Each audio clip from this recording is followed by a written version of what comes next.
Solidão e solitude, né?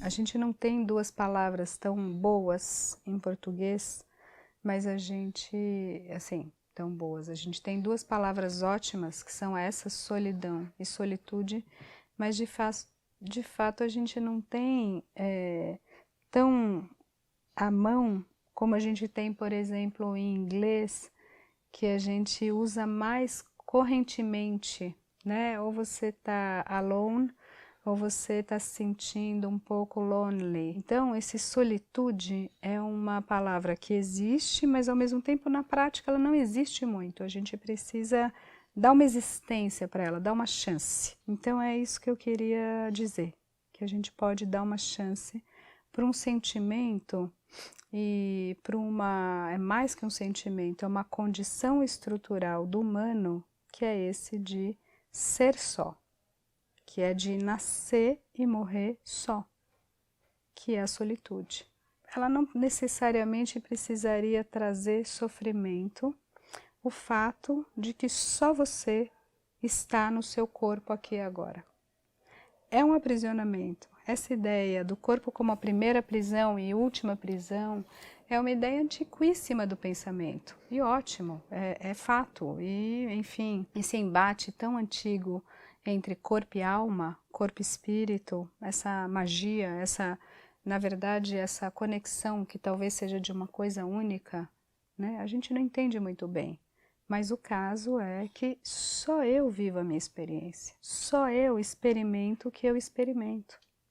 E, maravilhosamente, a gente inventou, e não é só a linguagem, a gente, como vivo, como ser vivo, a gente foi desenvolvendo, criando formas de comunicação, que nunca funcionam muito bem, e que a comunicação tem ruído e está fadada ao fracasso, é uma ilusão, é o imaginário, todo esse blá blá blá do qual a própria psicanálise é artífice e que eu também assinaria em alguma medida, mas em alguma medida, porque tem uma parte que eu posso trocar com o outro a minha experiência, por mais interna, por mais radical que ela seja, eu posso trocar com o outro. Então, eu diria que a gente não precisa supor que para viver bem eu tenha sempre que estar junto com.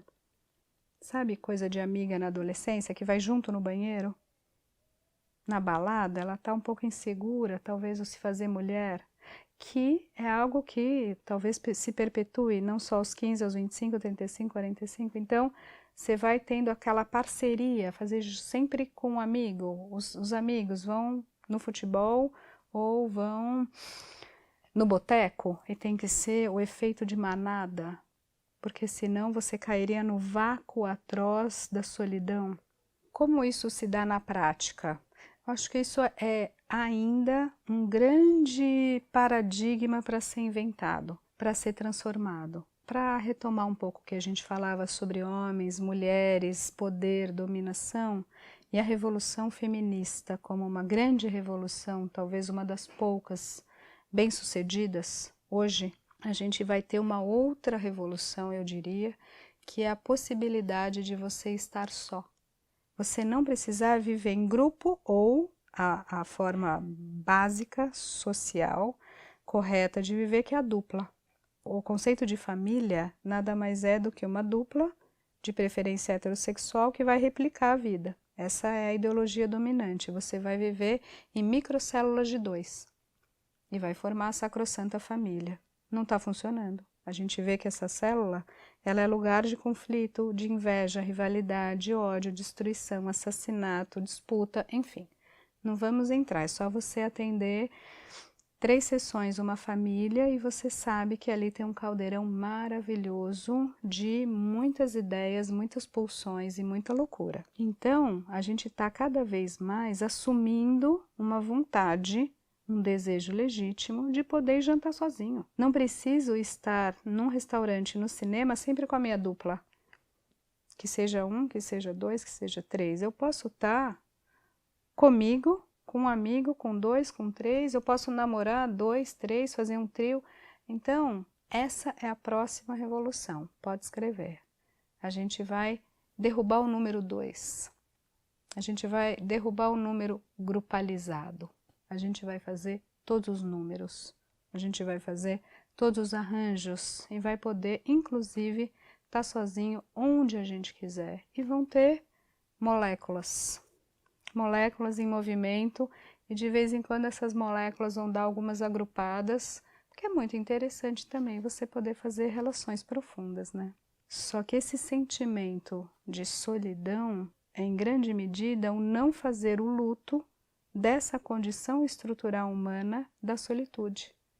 Que você pode, e é muito interessante que você esteja só, e que você possa pensar pela sua própria cabeça. Porque uma coisa fundamental que a gente descobriu é que o real pensamento, ele é profundamente solitário. Sabe quando você tem um insight? O comportamento de manada, comportamento de massa, e normalmente a fantasia delirante de massa que faz os totalitarismos, que faz uma loucura nazista, fascista, enfim, de todos os gêneros de violência no estádio de futebol, e, enfim, toda o ISIS, as igrejas, uma lógica religiosa de alienação. Essas fundamentações, essas identificações, elas tiram a singularidade desse sujeito. Elas tiram uma individualidade, porque você não precisa pensar, você replica. Não é um desenvolvimento real de uma ideia que se contrapõe a outra, que vai fazendo um movimento dialético, tese e antítese para fazer a criação da ideia nova. Ela é uma repetição. Ela é um jogo neurótico de espelhos, onde um replica a ideia do outro, que replica a ideia do outro, que replica a ideia do outro. Essa lógica identificatória basal, massificada, ela é uma defesa profunda para essa angústia de uma certa solidão. Porque, em última instância, você não sustenta essa posição, que é a da condição humana, que é estar só e ter a sua vida. E que, para voltar lá atrás e para amarrar, a gente pode talvez compartilhar um com o outro. Não recusar a solitude e não fazer um comportamento de réplica identificada de manada. Não, a gente pode trocar as nossas experiências, cada um do seu lugar solitário e talvez sublime. Então é isso, né? É isso. A verdade, ela é dura, ela é ambígua, mas é só ela que ecoa, no fundo.